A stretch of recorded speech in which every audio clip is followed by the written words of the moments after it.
Yan si Ryle. Bisita na naman kay Mishek. Ay, si Mishek. No, see near. Don't near. You go. You go.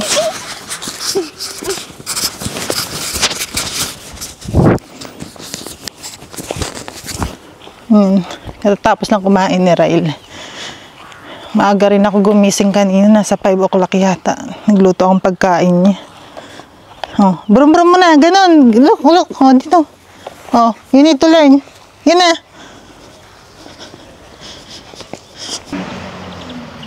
Dandalin, dali, dadin.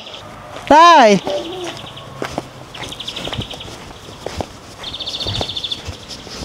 Come here.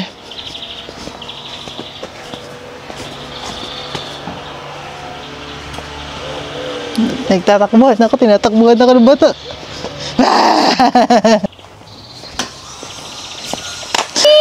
Takot sa tunog. No, it's okay. Oh, you turn up. Takot sa tunog.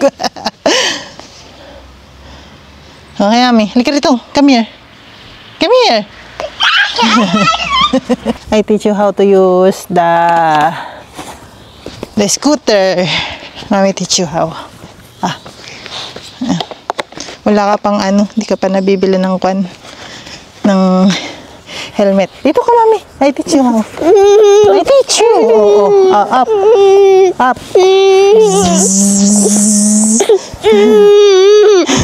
Natakot.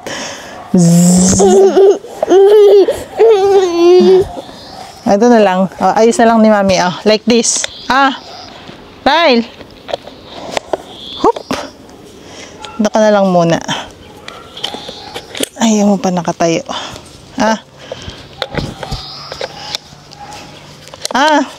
Hindi nakatakbo ka. Ayun na. Sikat na.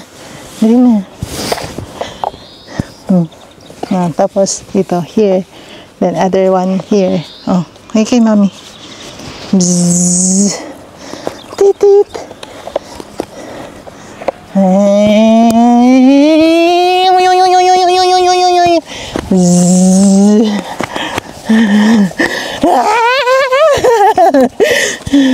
Ano? Dito. 1, 2. Your foot here. Your foot here. 2. 1, 2, 3. Hand. Dapat kasi nakatayo na. Halika, I teach you how. Doon lang nakatayo.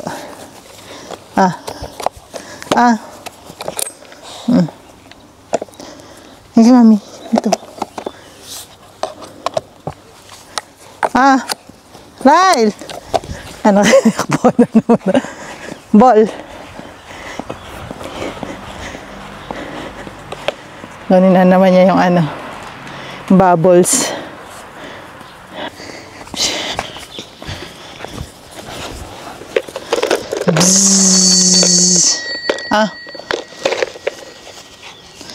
Ganun kasi, Mami teach you. Your foot here. Hands. Bzzz. Up. Your foot. Ito na lang. Kasi ka pa marunong talaga.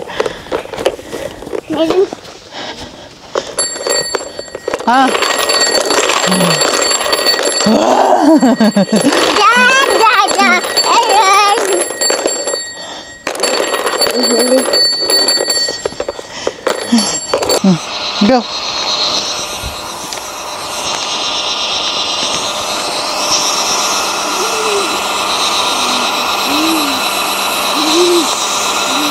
Ay, nako. Hindi tusok. Ayan na. Hindi mabula. No!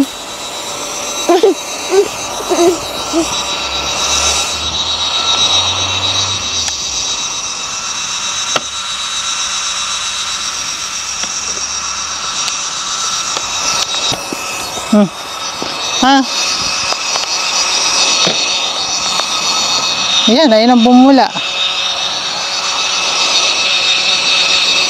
Maraming sabon. Oh, you get the ball, the balloon. Ay, the bubbles. Balloon. Wow! What? What?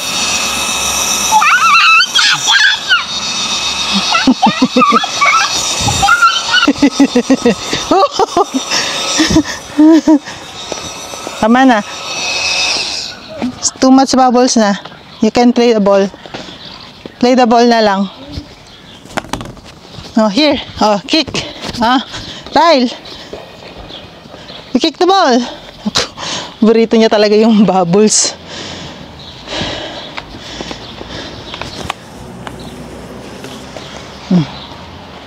Oh, kick the ball. Kick. Kick. You kick like this. Oh, si mami na lang. Oh. Zzz, zzz, zzz, like this, oh. Oh, ikaw daw. Zzz. Ikaw. Oh, you go. Oh. Up. Ay, dumi yung slipper ni mami. Only 1 foot. Only 1 foot. Only one. Ganun, no. Eh, how you can hold it? You have this in other hand. Ano? Ayan na. Ganun, no? Kay mami, oh. Zzz. Zzz. Ay, kada.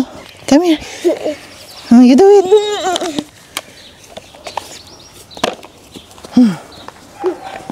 Ano kami ginawa kundi maghabulan?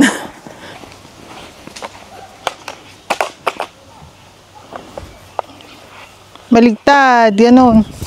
Here.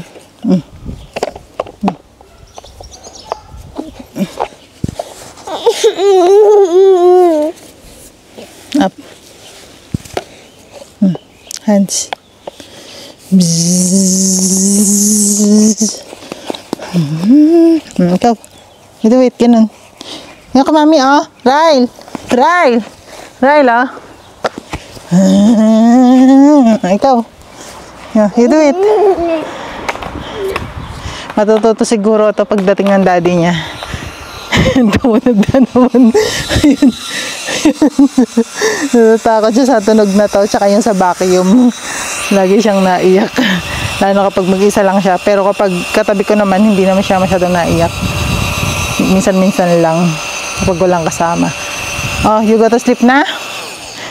Pinapagod ko lang, matutulog na to eh. Tapos na rin naman na siyang dumede bago ko inilabas. Para water na lang konti, tutulog na siya. Ayaw. Ayaw bumula.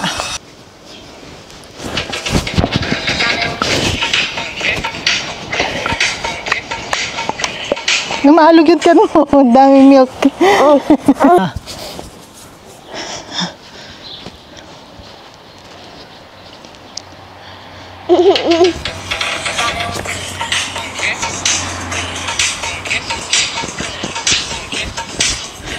Pagtulogin natin si Ryle. Bigat. Bigat. Medyo tumaas ang kilo ni Ryle ngayon. Kaya nangangalay na ako lagi. Ay. Sleepy na ikaw. Wait lang, mami. Go to sleep na.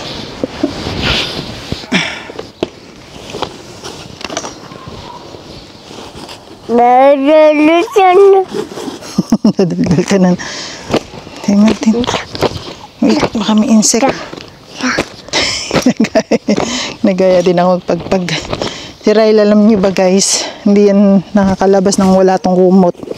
Basta yung mga kumot niyong ginagamit na something soft. Ayan. May na Ryle. Kasi mainit sa kwarto.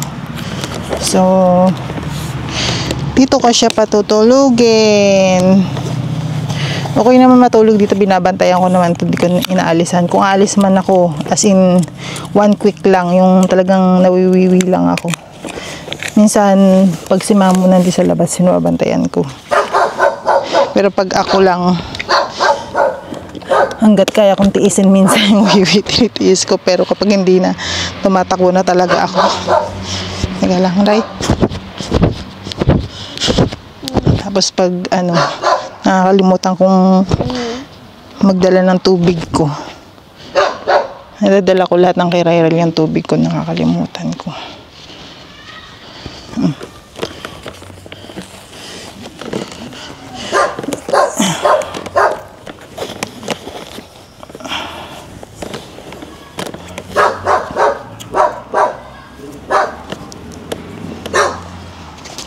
Grabe laki na ni Ryrel eh.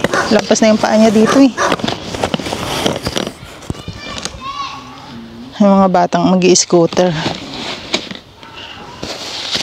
Baka kasi hindi na kami makalabas, makapunta ng park mamaya, sobrang init. Kaya ano, pinaglaro ko na siya dito sa labas. Minsan lang kasi kalaban namin, napakaraming insekto. Yan. Yan, matutulog na si Ryle. Ganyan lang.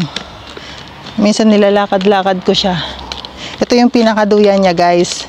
Dati iniisip ko nung nanganak ako kung ano, kung saan ako makakabili ng duyan dito. Kasi syempre tayo, lumaki tayo sa duyan. Yun ang iniisip ko dati. Ngayon, nakita ko sa biyanan ko na ginagamit niya si Ryle. Sabi ko, no need the duyan pala. Kasi si Ryle nakakatulog na talaga ng pag ganyan-ganyan lang, which is parang duyan naman talaga. Hindi niya na kailangan. Bali, dalawa yung ano ni Ryle, yung trolley niya. Yung isa yung pan-travel, tapos ito. Yung pinapagamit ng ni Josawa yung pan-travel kasi nga, baka daw makalakihan lang. Pwede na daw namin gamitin yung pang araw-araw. Sabi ko hindi, kasi nga, para naman may maayos tayong gagamitin kapag nagbiyahe-biyahe. Para hindi siya masyadong dumihin ba. Which is ito naman, okay pa naman to. Maayos pa naman tong ano niya. Ang nasira lang naman yung pinaka, ito yung lagayan ng mga, yung basket, yung pinaka-basket niya sa ilalim. Kasi nagagasgas. Pag ano, pag napapatama sa mga semento kapag ano yun, pababa or something ganun. Basta nagagasgas siya. Nilagyan ko na lang ng karton, tapos dinoble din ni Josawa ng mga tape. So okay pa siya. Kung magkaka-baby nga kami, magagamit pa namin to eh. Sana magka-baby pa kami isa. Ano kaya, magka-baby pa sana ako. Anong gusto ko pa talaga magka-baby. At isa lang. Nakakapagod mag-alaga, pero syempre gusto ko dalawa sila. Basta kung ano yung will ni Lord. Kung ano sila yung bibigay niya sa amin, thankful na rin ako. Basta as long healthy. Yun lang naman yung laging ko pinagpipray kay Lord. Yung healthy si Ryle. Grabe likot na ni Ryle eh. Sobrang nakakapagod maghabol. Tapos gusto niya lagi nakatakbo. Kaya lagi kong pinapaklose yung ano, yung gate. Kasi nga baka matakbuhan yung lola. Hindi mahabol agad, nakakatakot eh. Nasa highway kami. Minsan kasi yung lolo niya kasi, yung lolo niya, yung ano ko, yung father-in-law ko. Medyo ano na yan, may pagka malilimutin na ba na konti. So minsan naiiwanan niya bukas. Kaya minsan lagi sinecheck ko rin talaga yung gate. Tapos yung pinto naman si Ryle, hindi naman basta-basta makakalabas yan. Kasi dalawa yung pinto bago siya makalabas ng bahay. Tsaka hindi niya naman abot yung pinaka-doorknob. Hindi siya ganun kadali buksan. Talagang full force mo pag binuksan. May tunog. Hindi niya basta-basta mabubuksan. As long na lang na maiwan ng bukas talaga. Kaya hindi ko hinahayaan na mag-isa si Ryle. Tapos ang ano nga, ideal nga nilang ano, kung gusto ko daw mag-work, si mama mag-aalaga ng anak ko. Pero hindi naman nila ako pinupuwersa magtrabaho. Kung gusto ko lang daw, sabi kong ganun. Kasi hindi talaga ako sanay nung walang trabaho, pero mas pipiliin ko yung mag-alaga ng anak kaysa magtrabaho. At saka hindi naman kami pinababayaan ni Josawa regarding finances. Tapos yung pangangailangan ni Ryle, walang problema. Sa pangangailangan ni Ryle, lahat ibinibigay ni Josawa yun. hindi ako masyadong demanding kay Josawa. Hindi ako nang hihingi ng kung ano-ano. Pero kapag may kailangan ako na, kunwari, may nasira akong gamit, medyo pricing nga lang kasi talaga.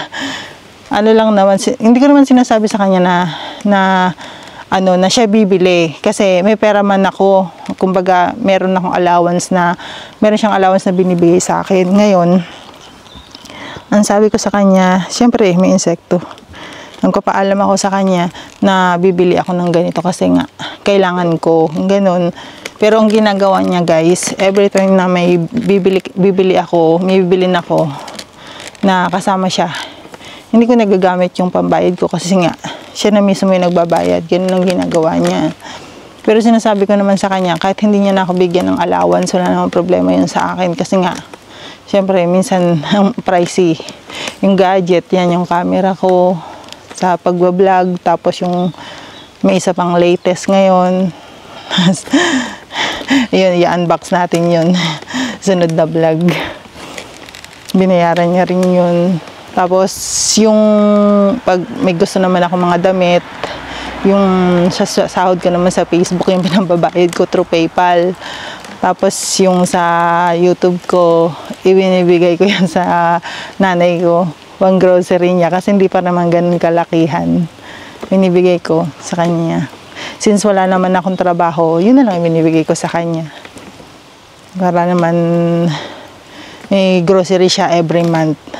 Tinanong ko naman si Mudra at si Pudra kung ano yung binibili nila kapag every month yung grocery nila. Although nagpapadala naman sa kanila yung kapatid kong isa na nasa abroad din. Sabi ko lang sa kanila, huwag na lang sabihin na nagbibigay ako para dalawa yung nagbibigay sa kanila. Kasi yung mga kapatid ko, guys, maaga ng mga nag-asawa, hindi sila naobliga na magbigay sa parents ko. Kasi nga, ako na lahat ang umako, which is, noong time na yun, single naman ako. Pero noong time na to na, yun nga, may baby na ako, tapos nagsisimula pa lang ako, diba? At saka nawalan na ako ng trabaho.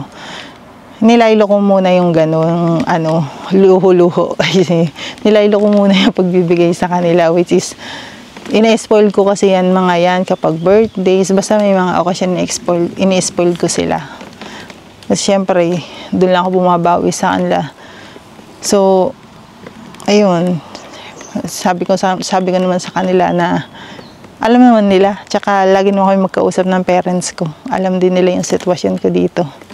Wala namang problema. Lagi lang naman nila ako kinakamusta kung okay ako dito. Which is, alam naman nila sa sarili nila at nakikita nga nila na maayos yung pamilya ng napangasawa ko dito.